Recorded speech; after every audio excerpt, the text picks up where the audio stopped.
And we can't stress this enough. This took 14 months of work, hundreds of hours into the investigation, and prep for a trial that kept getting delayed. Bill Miston is live as prosecutors and law enforcement. Bill, they pulled back the curtain on what it took to get a conviction today.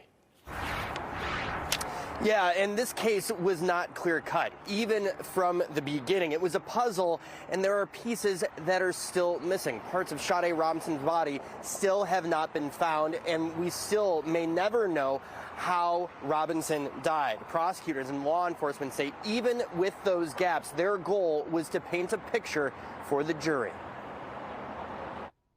It took the jury less than an hour. State moves for judgments of conviction on bringing the case against Maxwell Anderson closer to an end. While we are satisfied with this verdict, our hearts go out to the family of Sade Robinson. Assistant District Attorney Ian Vance Krzan was on the case from the beginning, as was Sheriff's Office Detective Joanne Donner. That was increasingly frustrating because that's where I went back to am I missing something? Am I overlooking something? Multiple agencies, detectives, officers, deputies, and analysts recovered remains, processed crime scenes, searched homes, and collected evidence, examining electronic devices, and searching for video, putting it all together to prosecute the case.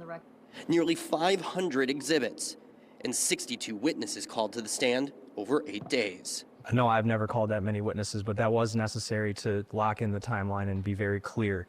Because one of the things when you're dealing with a case that involves such a large geographic range and a long timeline, it's going to require a lot of people to help explain all of that. 13 of those witnesses were recalled, some several times. So I just was orchestrating. I was directing people where to go and what to do. Detective Donner said it's hard to keep emotion out of it.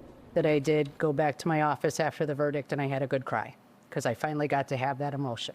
As emotion spilled out of the courtroom Friday after more than a year of waiting for justice.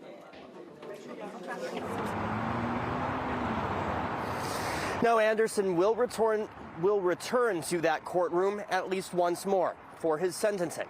That is set for August. Now, working together on cases is common between prosecutors and law enforcement, but what they say was different in this case was how much cooperation was needed and how much manpower, something that they say hasn't been seen here in Milwaukee County for quite some time. Reporting in Milwaukee live tonight, Bill Miston, FOX 6 News. It's incredible when you think about how much work went into this. Bill, thanks. Detective Joanne Donner did a lot of the work, who you just heard from. Look, we were there as she laid flowers at Warnemont Park after that press conference.